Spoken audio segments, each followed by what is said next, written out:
Essentiel, le rendez-vous culture de RCJ, un monde de livres avec Josiane Savigno. Bonjour et bienvenue dans ce monde de livres de pré-printemps. Et donc j'ai voulu qu'on parle de deux livres que j'ai particulièrement aimés. Donc le livre de Muriel Magellan qui s'appelle La Fantaisie aux éditions Miel et Barreau et le livre de Léa Chauvel-Lévy qui s'appelle Une demande folle aux éditions Lattès. Alors, a priori, ces deux livres qui n'ont pas vraiment de rapport, mais finalement qui en ont, on va le voir. Et en tout cas, elles en ont trouvé, elles se sont lues, donc c'est très bien. Donc je vais vous dire un peu, je vais vous les présenter un petit peu. Donc Muriel Magellan et moi, on se connaît un petit peu. Elle est cinéaste, elle est dramaturge, elle a déjà écrit 7 romans.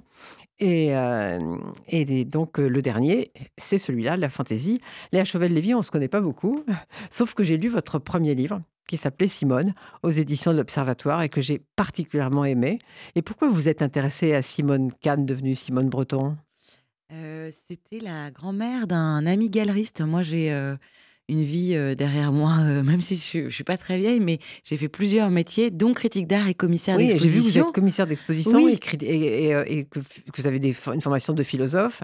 Oui, et donc j'ai déjeuné avec Vincent Sator, qui est un galeriste que j'aime beaucoup, et qui me parle de sa grand-mère, qui me dit que c'était l'amie de Picabia, de Picasso, qu'elle a acheté Picasso 100 francs à l'époque, et qu'elle était la muse d'André Breton et sa première femme. Et j'ai dit à Vincent Sator, mais personne n'a jamais écrit sur cette femme, Simone Cannes. Et elle m'a fascinée et je me suis dit que c'était intéressant de la réhabiliter. Voilà, c'était une femme qui a tenu la centrale surréaliste. C'est une femme qui a été la première à exposer Max Ernst et qui a eu 2 galeries, qui a fait après des conférences d'histoire de l'art en Amérique latine sur les surréalistes et qui les a tous exposés. Et je me suis dit qu'il fallait absolument parler d'elle. Et vous en avez fait une fiction pour autant. C'était un roman, pas une Oui, biographie. c'est ce qu'on appelle une exofiction. Alors moi, j'aime pas tellement cette expression, mais voilà, on part d'une femme qui existe, du réel, et puis après on romance tout ça. Et la voie du roman, moi, m'intéresse parce que j'aime beaucoup documenter, mais je trouve que le roman apporte une liberté qu'une autobiographie n'offre pas. Mais dans cette demande folle dont on va parler, il y a sans doute une part autobiographique, mais pour autant, vous ne pensez pas que ce soit une autofiction ? Non, alors, je dis un jour que c'est une autofiction et le lendemain que c'est un roman. Choisir. À RCJ, il faut choisir. Alors, je vais choisir. C'est un roman. Pour la simple et bonne raison que tout ce que j'ai écrit n'est pas vrai. C'est-à-dire que le point de départ, il est un test de paternité que j'ai effectivement vécu. Mon père m'a demandé de faire un test de paternité. Ce qui est déjà complètement une demande folle, justement. Ce qui vaut au livre de s'appeler comme ça. Parce qu'en principe, c'est les enfants qui cherchent à savoir qui est leur père. Ah oui, en général, c'est une recherche en filiation, une recherche en paternité. Et quand je suis allée au tribunal judiciaire, la vice-présidente m'a dit « Mais alors, Léa, je vous ai reçue parce qu'on n'a jamais eu une demande comme ça. Un père qui demande à sa fille à 28 ans de faire un test de paternité. » Donc, voilà. Donc, parce que si la fille a 28 ans, c'est qu'il est le père. Peu importe qu'il soit le géniteur, il est le père. Ah bah absolument. Moi, je me suis posé la question de savoir pourquoi la génétique avait tant d'importance pour lui. Oui. Voilà, moi, je trouve cette question presque vulgaire, parce que moi, j'ai toujours pensé que c'était mon père. Et qu'est-ce qui se serait passé si je n'avais pas été sa fille ? Il m'aurait quoi ? Abandonné, renié ? Enfin, je veux dire, c'est accorder beaucoup d'importance aux facteurs génétiques, à la bioéthique, à l'ADN. Voilà, moi, je pense qu'un père, c'est celui qui nous nourrit, qui nous met à la fois de la nourriture dans la bouche, mais aussi des mots. C'est un héritage socioculturel. Alors, Muriel Magellan sait que j'aime beaucoup ce qu'elle écrit, mais alors, évidemment, il y a quelque chose qui me plaît particulièrement dans ce livre-là, parce que je vais vous lire, tous les auditeurs de RCJ qui connaissent mes manies comprendront, je vais vous lire les 2 épigraphes de Muriel Magellan. Et il y en a une de Antonio Machado, « On ment plus qu'il ne faut par manque de fantaisie, la vérité aussi s'invente », mais l'autre est de Philippe Roth. « Rien ne dure et pourtant rien ne passe, et rien ne passe parce que justement rien ne dure. » Et surtout, alors là, on va d'abord dire ce qu'il peut y avoir en commun entre vos 2 livres, c'est que les 2 héroïnes sont des femmes et que les 2 ont eu quelque chose à vivre de difficile. Elles ont toutes les 2 vécu une dépression et connu l'hôpital psychiatrique. Sauf que chez vous, Léa Chauvel-Lévy, on le découvre. Chez Muriel Magellan, en principe, c'est derrière l'héroïne. Elle est en train d'essayer de se reconstruire. Oui, oui, c'est le début du roman. Je raconte pendant une quinzaine de pages un peu la descente aux enfers qu'elle a vécue, euh, qui est pas drôle, mais l'accumulation devient presque drôle, tellement quelquefois, vous savez, dans la vie, on a des séries comme ça. Elle a une série qui se termine en hôpital psychiatrique. Elle est soignée. Elle s'est éloignée de sa fille et de son ex-mari, parce que bien sûr, il l'a quittée dans cet épisode, qui vivent, eux, en banlieue parisienne. Et 15 pages plus tard, on apprend qu'elle vient d'aménager elle-même dans un petit appartement à Rony-sous-Bois, où elle vient se rapprocher de sa fille et essayer de reprendre contact avec elle. Donc le cauchemar est derrière elle, mais elle en est encore complètement imprégnée. Donc elle est effectivement un peu dépressive au début du roman, mais moins qu'elle ne l'était 2 ans plus tôt.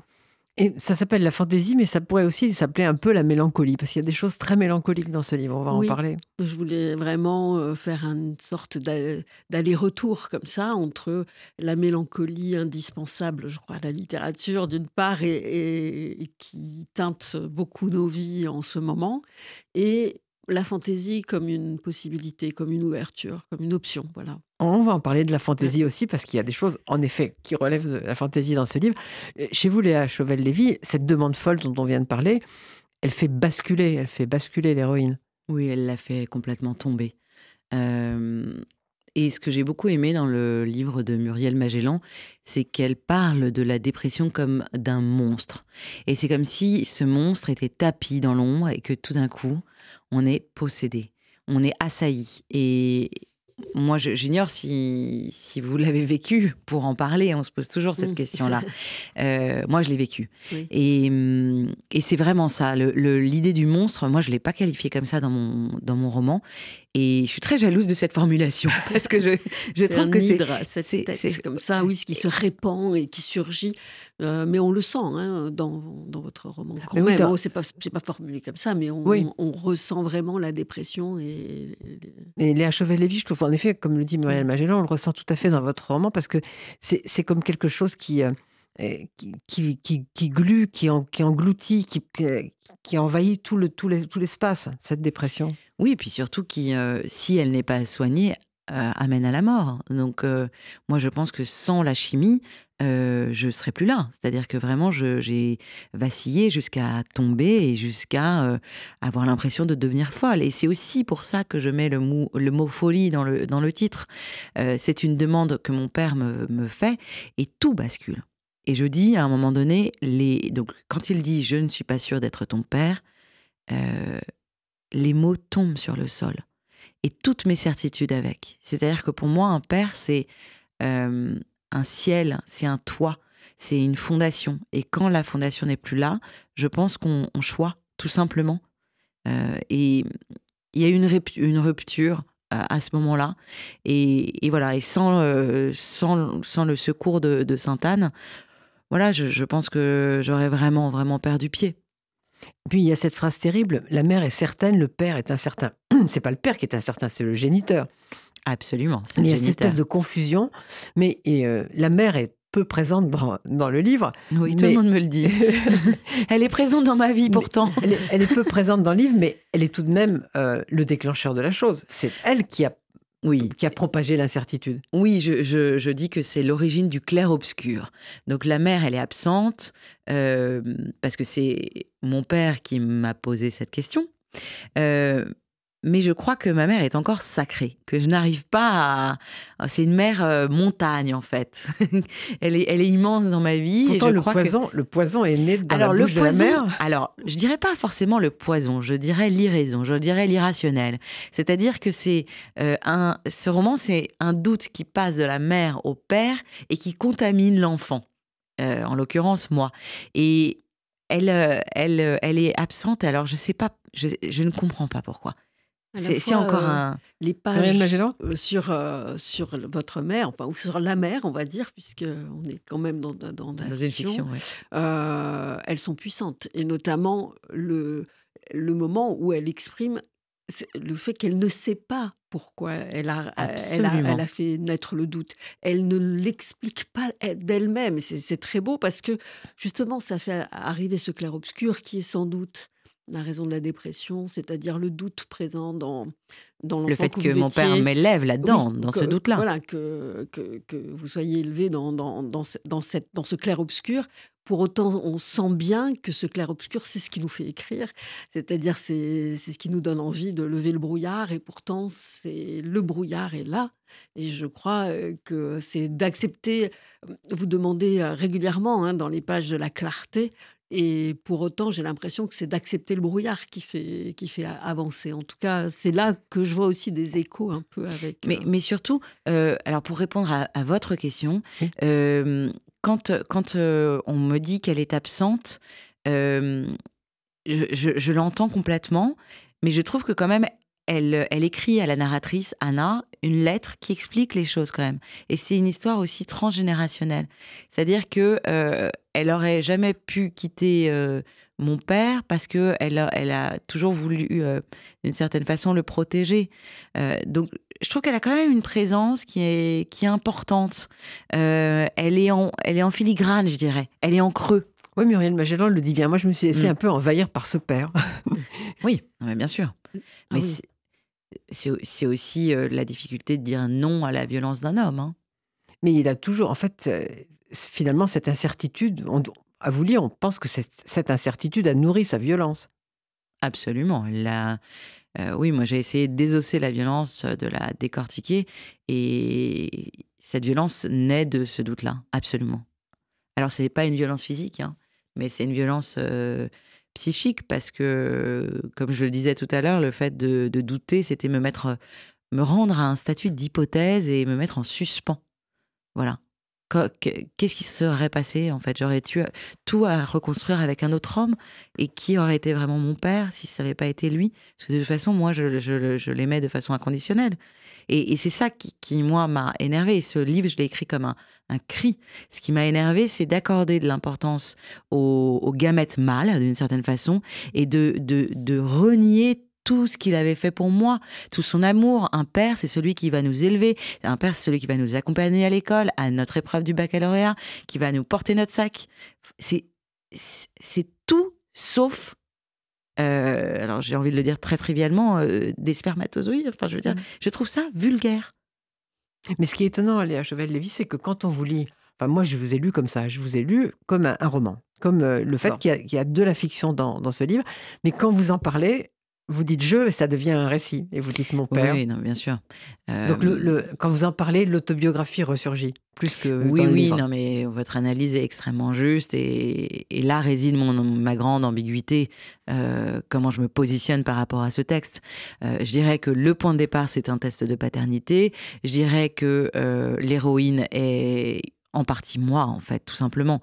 Je suis pas complètement elle n'est pas complètement moi. Il y a une porosité, c'est tout à fait étanche. Je pense que le plus juste, c'est ce qu'il y a sur la 4e de couverture, et c'est mon éditrice qui me protège d'une certaine façon, et qui parle d'inspiration autobiographique. Je pense qu'on peut résumer les choses comme ça. Bon, on va la lire, la 4e de couverture, si je la retrouve dans mes... si je la retrouve, et si je retrouve mes lunettes, et si je perds pas mes bracelets, ça fait beaucoup. Euh, La mère est certaine, le père toujours incertain. Une jeune femme de 28 ans effectue à la demande de son père un test de paternité, mais dans l'attente de la réponse, elle perd pied. Cette demande, le doute, ce qu'elle revisite de son enfance, de l'histoire de ses parents, sa relation à l'amour et aux hommes, la somme de ses douleurs la font chavirer. Des années plus tard, devenue mère, l'héroïne s'interroge et enquête. Que veulent dire ces mots, fille, père? Quelle est la part du biologique et du culturel dans la filiation? Elle rencontre un sociologue, un avocat, un juge aux affaires familiales, une ancienne garde des Sceaux, un prêtre, pour mieux comprendre. Inspirée par la vie de l'auteur, une demande folle suit les chemins du doute et de l'amour. C'est un roman infiniment sensible et si juste sur ces liens familiaux qui nous fondent. Pas mal, cette 4e de couverture. Elle n'est pas de moi. Mais elle est pas mal. Je ne sais pas qui l'a faite, mais elle est pas mal, je le dis ici. Je pense que... Ah bon, on peut la citer, c'est mon éditrice Anne-Sophie Stefanini. Ah, mais ça ne m'étonne pas. Anne-Sophie Stefanini, j'aime beaucoup, et j'aime beaucoup ce qu'elle écrit aussi comme livre, roman, comme bien roman. sûr. Oui. Alors, Muriel Magellan, pour vous, on pourrait dire ce que disait Marguerite Yourcenar: aucun de mes livres n'est autobiographique, mais tous le sont. Oui. Et surtout, vous aimez bien qu'il y ait deux types de récits dans le livre. C'est pas la première fois, c'est un peu différent de la dernière fois, mais la dernière fois que vous avez fait ça, il y avait une fiction, et puis il y avait aussi une part de journal Absolument, intime qui ressurgissait. Alors là, on va pas tout dévoiler parce que sinon ce serait pas marrant, mais disons que dans ce petit appartement que vous avez évoqué tout à l'heure, il y a un escalier qui mène à une mezzanine, et comme dans tous les petits appartements, on a fait des tiroirs dans les marches d'escalier parce que c'est bien pratique pour ranger quand c'est petit. Et il y en a un qui ne s'ouvre pas.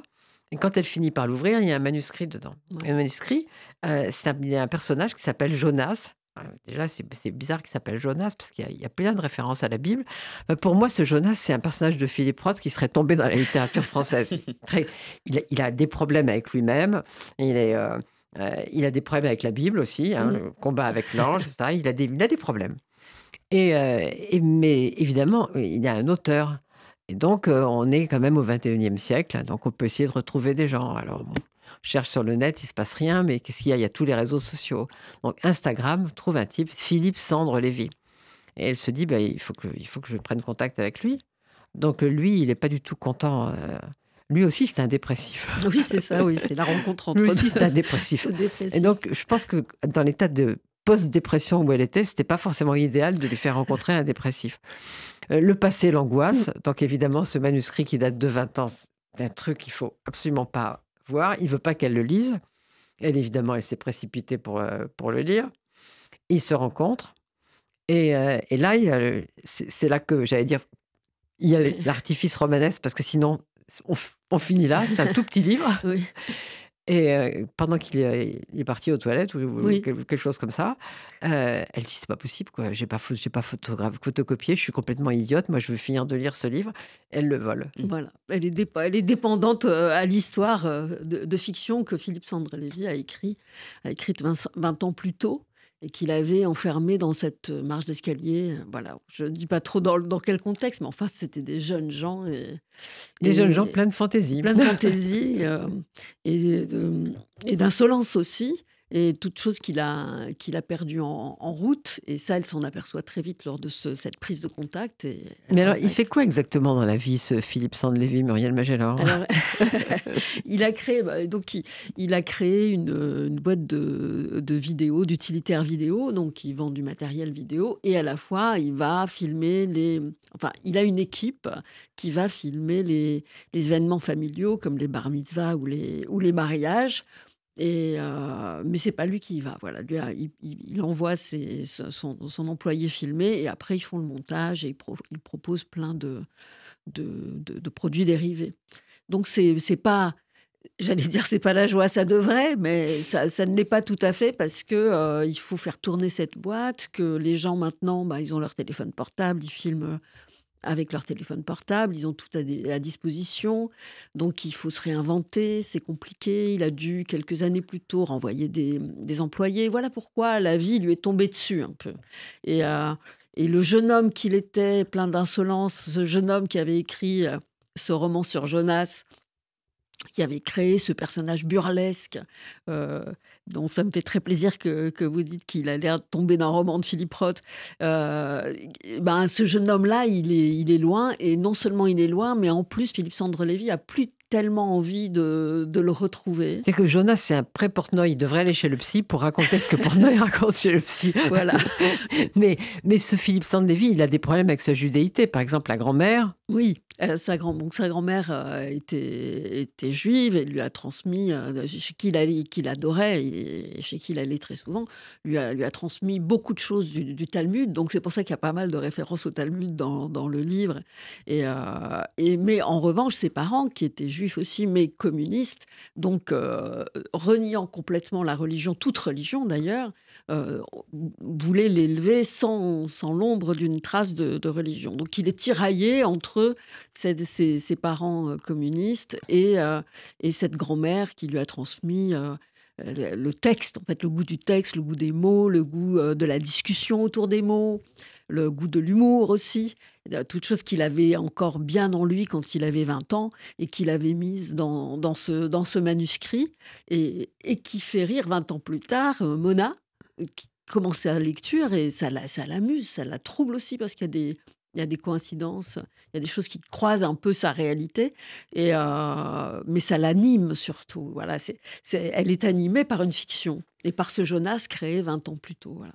Mais c'est curieux parce que j'ai eu une discussion avec des gens qui, à mon avis, avaient lu le livre. Oui. Mais on n'avait pas lu le même livre. Et ça arrive souvent, hein, ça arrive souvent. Mais parce que les références au Talmud, comme vous dites, à la judéité, à la Bible, dans la fiction de Jonas, sont évidentes. Philippe Sandre-Lévy, on veut bien qu'il a un problème avec ça. C'est le cas de beaucoup de gens d'une certaine génération, entre les parents juifs mais communistes, donc refus absolu de l'identité religieuse, et puis la grand-mère qui transmet quelque chose, et au milieu, le garçon qui ne sait pas très bien où il en est avec ça. C'est arrivé à des tas de gens qu'on connaît. Oui. Oui, donc pour ne pas le voir, pour moi, il faut être aveugle. Ah oui, il a ce tiraillement, et ce que je trouvais marrant de tenter de raconter, c'est que malgré lui, c'est là. C'est-à-dire que malgré lui, c'est dans le texte. Malgré lui, c'est dans sa façon d'être au monde. Ce petit décalage, cette chose qui est quand même typique, je crois, de l'humour juif, qui est de rire des catastrophes, d'arriver toujours à trouver le ressort pour se décaler un tout petit peu et rendre supportable l'insupportable. Philippe Sandre-Lévy, il a ça et c'est présent dans son manuscrit, et c'est ça qui vient cogner, je dirais, Mona, et qui la secoue, qui la ranime. Donc moi, j'aime bien cette question de l'héritage presque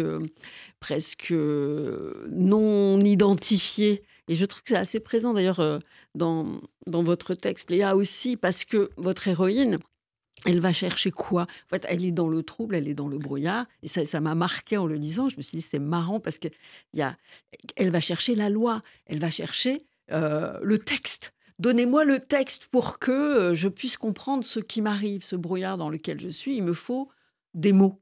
Et dans la fantaisie aussi, je crois que c'est une déclinaison quand même autour des mots. Mona, elle est tatouée, elle a tatoué des mots sur son bras. J'ai essayé le V de la victoire, c'est magnifique. Voilà. Le V de Bamos, ou ce genre de choses. C'est-à-dire que le langage se glisse partout pour nous aider à ranimer, voilà, à rééveiller notre brouillard, voilà, notre mélancolie. Mais chez Léa Chauvel-Lévy, on va quand même vers la reconstruction d'héroïne.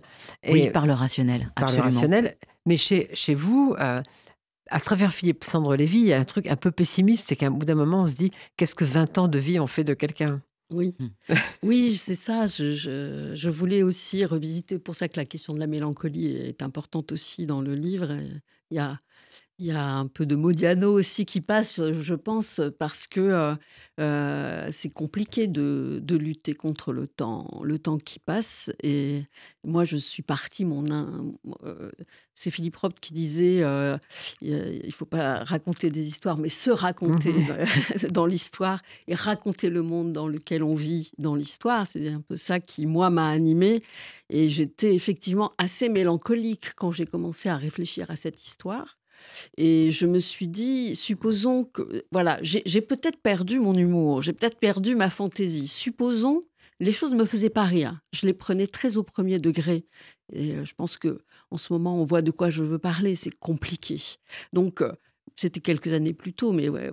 Et je me suis dit, supposons que ce soit un objet, la fantaisie. Supposons que l'humour soit un objet, qu'il soit caché quelque part et que j'ai à le retrouver. C'est comme ça que l'idée est venue. Vous voyez, la fiction est vraiment partie d'une émotion que je ressentais, moi. Je me suis dit, si le manuscrit possède la fantaisie et l'humour, c'est qui ? Alors, c'est Philippe Roth, c'est John Kennedy Toole, c'était John Irving que je lisais quand j'étais ado, ce genre de texte qui vous qui vous donne envie de vivre, en fait, qui vous donne envie de vous coltiner, de vous confronter au réel. Voilà. Mais le réel, pas. Je fais aussi référence à Don Quichotte dans le livre, mais pas. Don Quichotte, dont j'adore le personnage, mais qui, lui, regarde le réel et dit oula, il me plaît pas comme ça. On va dire que les moulins à vent, ce sont des géants. On va dire que les brebis, c'est une armée de combattants. Moi, j'aime bien qu'on regarde le réel tel qu'il est et qu'on se trouve le moyen de le re-raconter d'une certaine façon. Je ne vais pas en dire trop. Mais il y a une phrase de Philippe Roth qui va aussi très bien à Léa Chauvel-Lévy, c'est imposer sa fiction à l'expérience. Et je trouve ça très, très juste, d'une manière générale, mais très juste dans votre livre. Parce qu'il y a cette douleur à laquelle vous imposez une fiction, quand même. Mais qui m'a sauvée. Surmontée par la fiction. Oui, parce que finalement, moi, je fais ce test de paternité il y a 16 ans, et il me faut 16 ans pour comprendre et me situer par rapport à la folie de cette demande. Il faut 16 ans pour que le réel, finalement, je puisse le décortiquer, le comprendre et ressaisir mon histoire. Et en faire effectivement une fiction. Parce que qu'est-ce que me permet la fiction ? La fiction me permet d'éloigner la douleur complètement et de me reconstruire. Et d'ailleurs, aujourd'hui, j'ai une relation extrêmement saine avec mon père parce que j'ai mis du rationnel en rencontrant un prêtre, une ancienne garde des Sceaux, la vice-présidente du tribunal judiciaire, un sociologue, tous ces alliés de raison, je les ai appelés comme ça, m'ont tenu la main. Et les gens qui étaient dans l'habit de la loi, finalement, et par la fiction, parce que je ne les ai pas forcément tous rencontrés, l'héroïne les rencontre, j'ai pu me situer par rapport à ça. Oui, c'est ce que disait Muriel Magellan. Le besoin que la loi pose des mots et que ça devienne... Et de rassembler ce qui s'était passé, parce que, de le comprendre. Parce que la question était la suivante. Pourquoi on a fait ce test de paternité en Suisse ? Je ne m'étais pas posé la question. Je l'avais fait de façon docile. On avait pris un train, ce que j'ai appelé dans le roman le train du doute. Mais c'est ça qui est étonnant avec la Chauvel-Lévy, c'est qu'à aucun moment, cette fille ne dit « mais bon, hors de question, je n'irai pas, je ne le ferai pas ». Non, parce que je pense que c'est la loi du plus fort, parce que c'est la loi de la raison, parce que c'est le père qui demande. Et c'est pour ça que j'utilise l'adjectif docile, c'est que j'y vais de façon docile. Et je dis, je suis exfiltrée sous cap en Suisse, parce que c'est beaucoup plus facile de faire des tests de paternité en Suisse. On va dans n'importe quel laboratoire et on signe en bas à droite. On a un écouvillon dans la bouche, comparaison d'ADN par la salive. Et 10 jours plus tard, on sait de qui on est la fille de son père. Ou de quelqu'un d'autre. Ou de quelqu'un d'autre, absolument.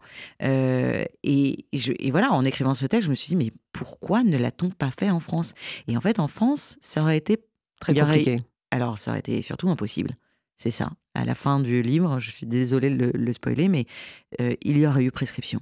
Parce que dans le cadre de la loi, en France, le cadre judiciaire est très très clair et c'est encadré par le code civil et le code pénal.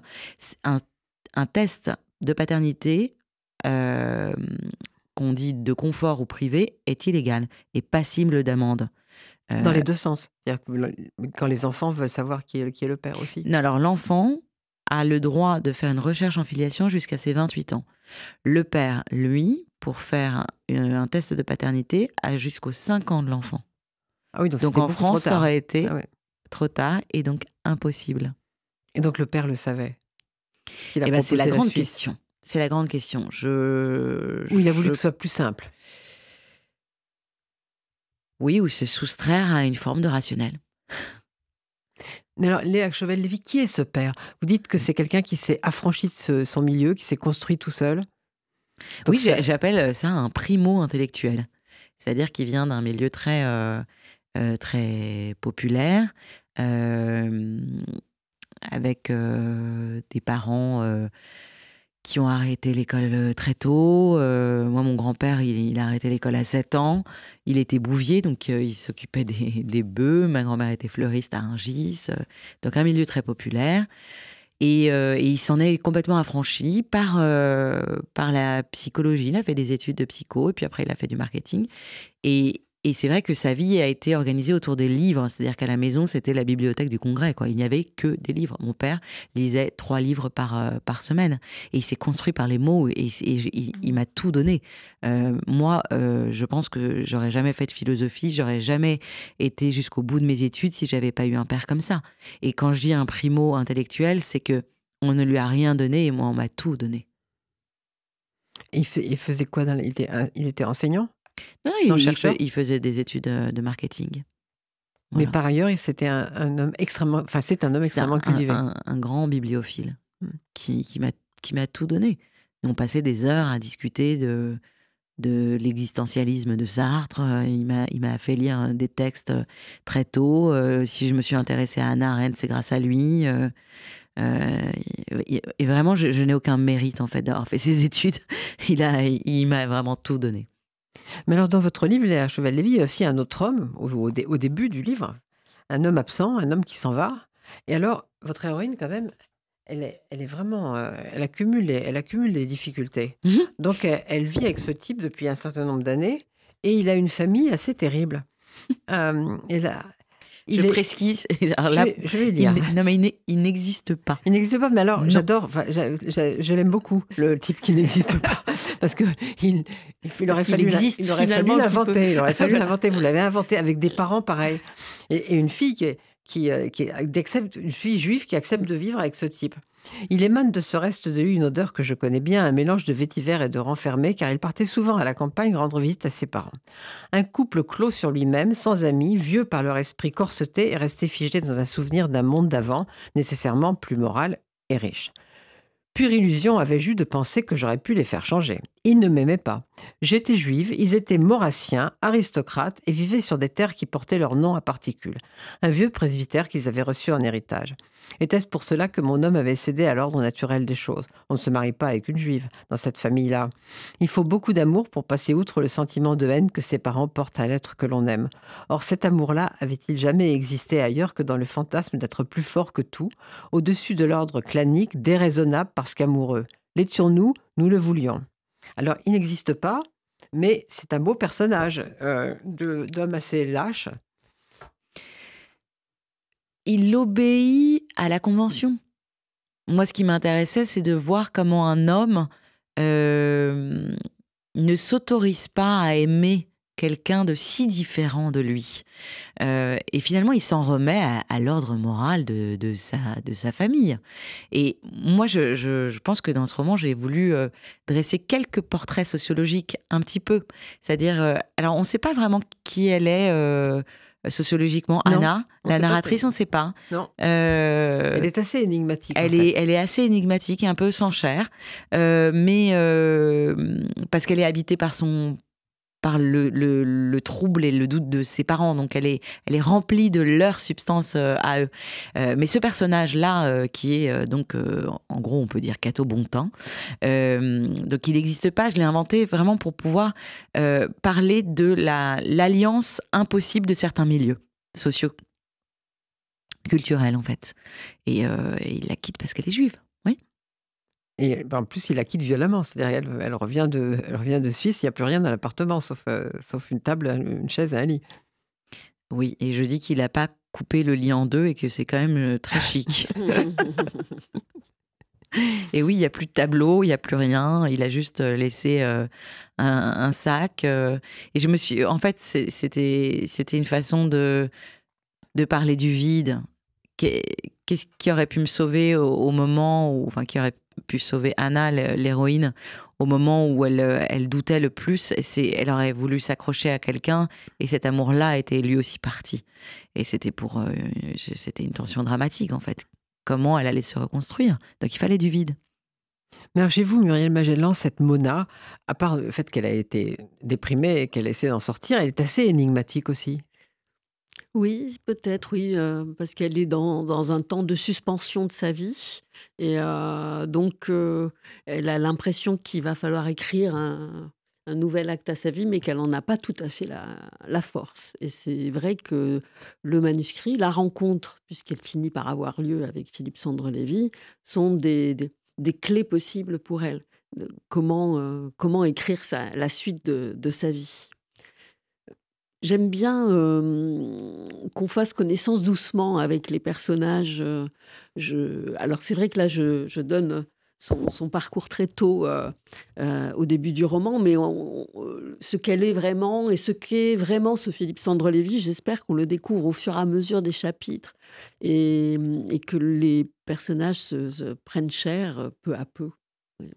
Mais c'est vrai que, alors que vos 2 livres sont quand même assez dissemblables par plein de côtés, et il y a quelque chose en commun, c'est l'histoire de 2 femmes qui ont besoin de se reconstruire, toutes les 2. Et Oui, oui. tout le livre de Léa Chauvel-Lévy, tout votre livre, c'est en fait le processus de destruction puis de reconstruction.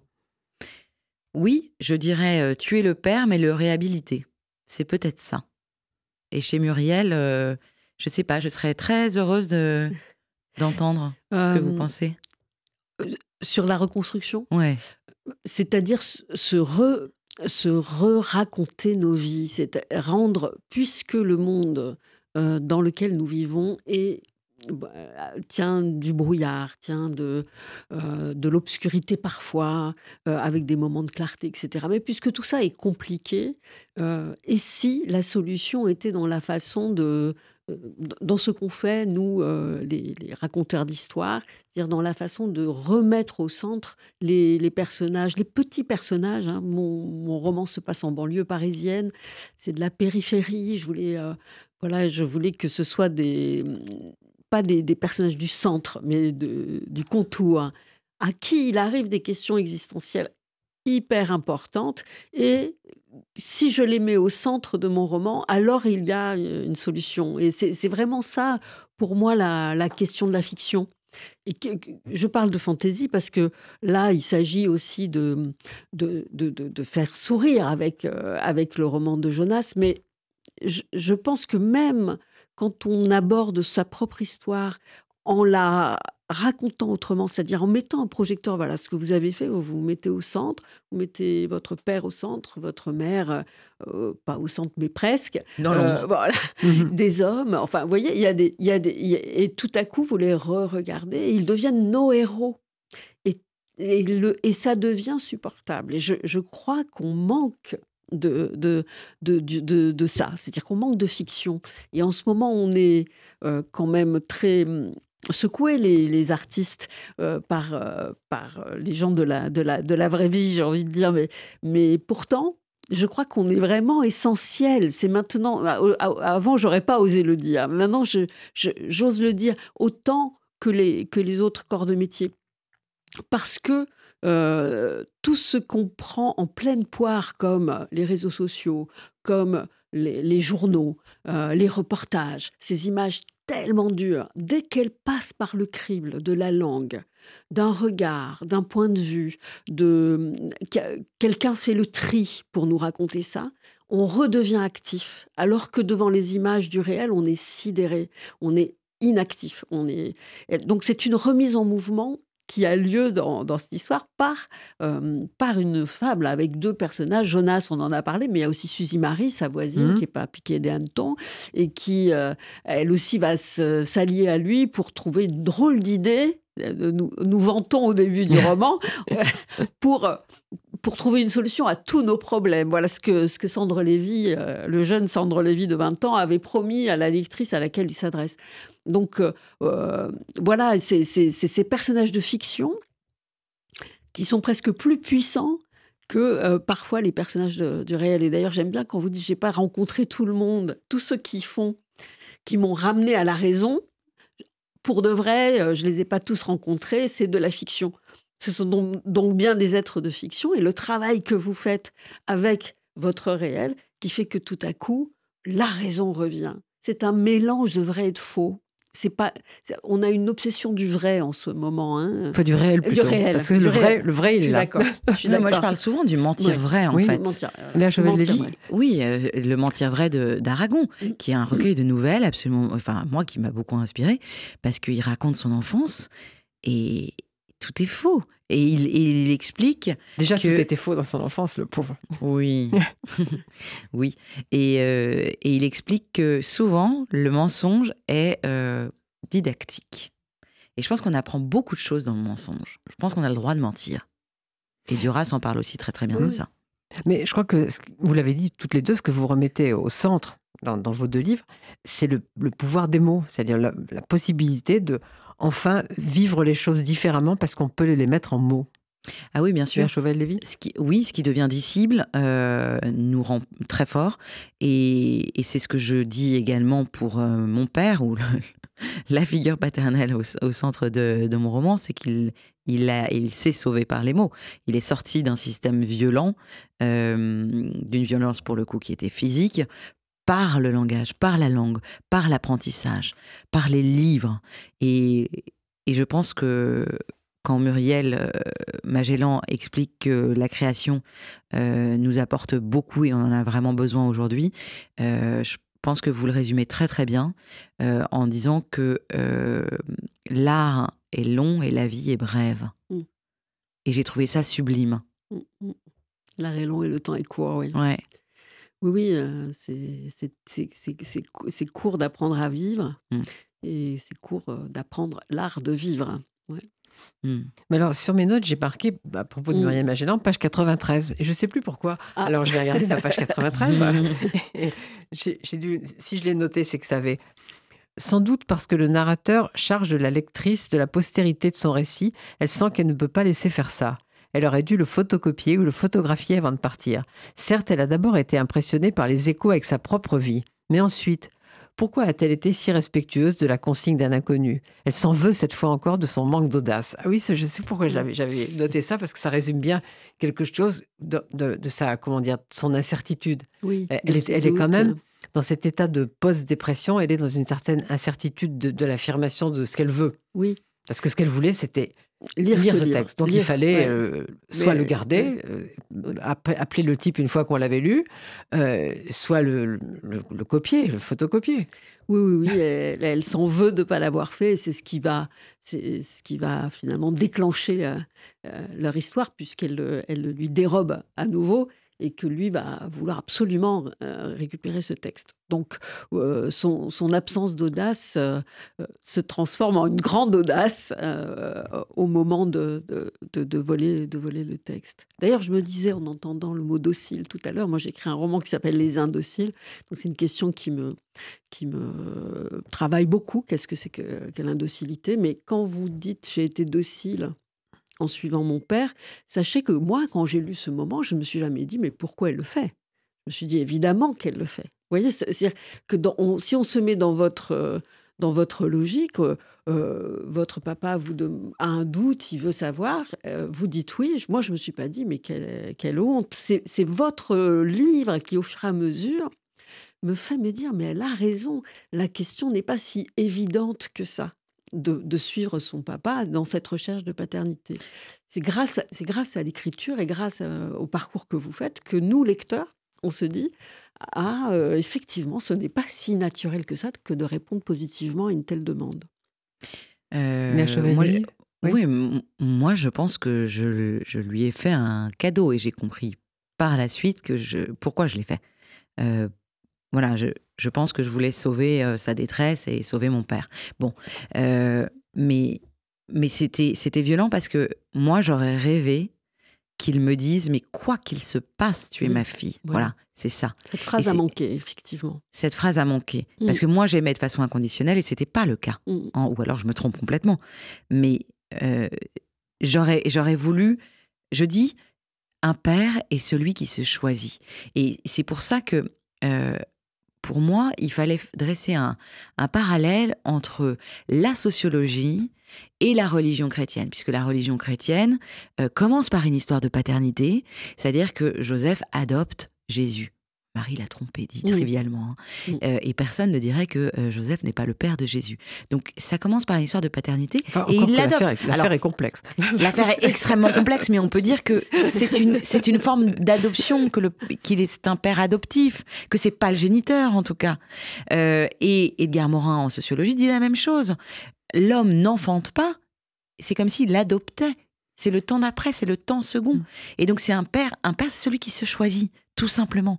C'est pas de la génétique, quoi. C'est celui qui décide. Je te choisis, mon enfant. Mais ce qui est curieux, c'est que j'ai pas pensé, comme Muriel Magellan, que ça pourrait être une honte d'avoir été docile, mais moi, immédiatement, je me suis dit quand même, mais pourquoi elle a dit oui? Ah Tout d'accord, de suite. donc voilà, ça c'est intéressant. Mon père Oui. m'emmène faire un test de paternité en Suisse, mais ou non. J'aurais dû dire non, mais c'est ce que je dis à un moment donné. Je dis, j'aurais dû me poser ces questions. Je le fais 16 ans plus tard. Mmh. Mais parce que j'ai perdu pied. Parce que à ce moment-là, j'étais pas en mesure de réfléchir. La réflexion, c'est un moment où on est assez serein, et je l'étais pas du tout. J'avais les idées brouillées, je nageais dans la folie de mes parents d'une certaine façon, et en plus, dans ce moment-là, j'étais presque dans le lit de mes parents. J'étais face à une question qui relève de la sexualité, qui nous précède en plus, de la scène originelle, d'où je venais. Donc j'avais les idées absolument confuses. Je pouvais pas dire non. C'est curieux. Parce que, comme vous dites, Muriel Magellan, quand on lit ça, comme c'est une demande si folle, on se dit qu'est-ce que j'aurais fait? Oui, oui. Et moi, tout de suite, je me suis dit, mais je lui aurais dit, j'ai 28 ans, tu es mon père depuis 28 ans, j'en ai rien à faire de savoir si tu es mon géniteur, donc non.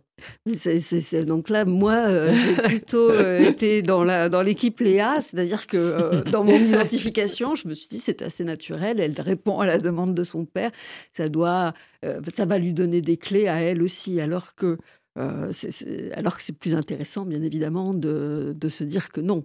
Non, les clés, elles sont pas là. Oui, mais il n'y a plus de tout ce que roman. vous dites Moi, c'est une brève, mon Oui. truc. Il n'y a pas de roman. Chez moi, il n'y a pas de roman. Il y a pas de roman, non. Il n'y a pas de roman. Mais, C'est une nouvelle Mais brève ça dans nous un permet journal. c'est vrai que ça permet de visiter cette question d'ailleurs qui est résumée aussi dans la dernière de coups du livre.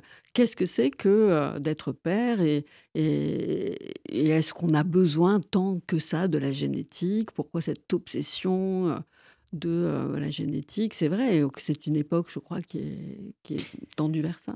Mais je peux dire juste Oui, un bien mot sûr, mais on a encore 5 minutes. du donc livre, il y a plus du de livre deux mots. de Muriel Magellan, parce Mais que justement, comme vous êtes plus toutes les deux, ce qui n'est pas toujours le cas parmi mes invités, j'aimerais bien que chacune dise ce qui l'a le plus frappé dans le livre de l'autre. Léa Chauvel-Lévy. Oui, volontiers. Parce que on parlait de confusion, justement. Pourquoi la narratrice de mon roman ne dit pas non, papa, tu vas aller faire ce test tout seul. J'ai aimé dans votre livre, Muriel Magellan, le moment, la confusion pure de Mona. Mona qui, à un moment donné, elle a tellement perdu pied, elle a tellement peur de revoir Madeleine, sa fille, qu'elle imagine presque devoir faire un crime pour terminer en prison. Et là, elle serait légitime dans le fait de ne pas voir sa fille. Oui. Ça m'a, mais ça m'a troublée, ça m'a plu, cette espèce de sincérité, parce qu'on n'est pas loin de la folie, là. Bien sûr, elle en sort, hein. Elle en sort juste. Et c'est marrant, ces quelques lignes, hein, ça, mais c'est marrant que vous les ayez Parce que ça m'a parlé beaucoup. remarquées. Mais oui, c'est l'imagination aussi, parce que c'est aussi un livre qui fait un hommage à l'imaginaire comme une force. Elle s'imagine des portes de sortie. Celle-là n'est pas possible, mais c'en est une terrible, qui est de se dire, si je n'ai pas le courage de voir ma fille depuis presque 1 an, ma fille de 7 ans, donc elle se sent moins que rien de ne pas avoir le courage de voir sa propre fille. Et donc, pour justifier cette sensation d'être moins que rien, elle se dit, si au moins j'étais en prison, on comprendrait pourquoi je ne la vois pas. Ça, c'est injustifiable. Mais justement, c'est ça aussi que j'aime dans l'évocation de votre maman qui dit « Je ne comprends pas pourquoi j'ai fait arriver ce doute, etc. » Il y a des choses qu'on ne comprend pas dans nos fonctionnements. Et je pense que nous, les écrivains, on va essayer de chercher qu'est-ce qui n'est pas compris, d'essayer de formaliser qu'est-ce qui s'est passé dans la pensée pour en arriver à une telle phrase ou une telle décision. Voilà. Et alors, Muriel Magellan, qu'est-ce qui vous a le plus frappé dans le livre de Léa Chauvel-Lévy? Elle, on voit que c'est un détail très intéressant parce qu'en fait, la folie plane sur ces 2 livres. Oui, c'est vrai. Et moi, ce qui m'a le plus frappé, au-delà de ce qu'on apprend parce qu'on apprend des choses dans votre livre, c'est-à-dire que ce que vous disiez tout à l'heure, que la loi fait qu'un père ne peut chercher sa paternité que jusqu'aux 5 ans de l'enfant, enfin des choses assez concrètes. Mais c'est ce que je disais tout à l'heure, ce qui m'a le plus touchée, c'est que finalement, pour se sortir de ce magma dans lequel vous étiez ou dans lequel la narratrice est, elle va chercher des mots, elle va chercher du langage et elle va chercher de la loi. Et c'est vrai que je me suis dit, l'air de rien, mais cette recherche de loi, c'est aussi quand même un héritage de la culture juive, je crois. C'est-à-dire qu'on sait que peut-être par là, on va trouver un cadre, parce qu'on connaît nos faiblesses et on sait que sans le cadre, peut-être de ces lois, on perd pied. Voilà. Alors moi, ce qui m'a le plus plu et frappé dans vos 2 livres, c'est que je trouve que ils sont tous les 2 la preuve que la vérité est dans la fiction. Que c'est par la fiction que le vrai advient. Ça nous plaît, ça, quand même. Ça vous plaît? Moi, ça me plaît. Oui, alors moi je pense que le 3e texte que je vais livrer bientôt sera une pure fiction. Je ne veux plus me raconter. En tout cas, je pense avoir fait le tour de mes névroses et je pense que là, je peux vraiment passer à la fiction. Et Muriel, le prochain? Ce sera une fiction aussi, oui. Eh bien alors, déjà, commençons par 2 fictions que vraiment il faut lire, vraiment, les 2. Et je pense que si vous ne lisez pas, je pourrais dire comme Bernard Pivot, je vous rembourse, mais je suis fauchée, je ne peux pas rembourser. Et donc, c'est Une demande folle de Léa Chauvel-Lévy aux éditions Lattès et La fantaisie de Muriel Magellan aux éditions Mialet Barreau. Et merci à toutes les 2 et vous lisez, s'il vous plaît. Merci infiniment. Beaucoup.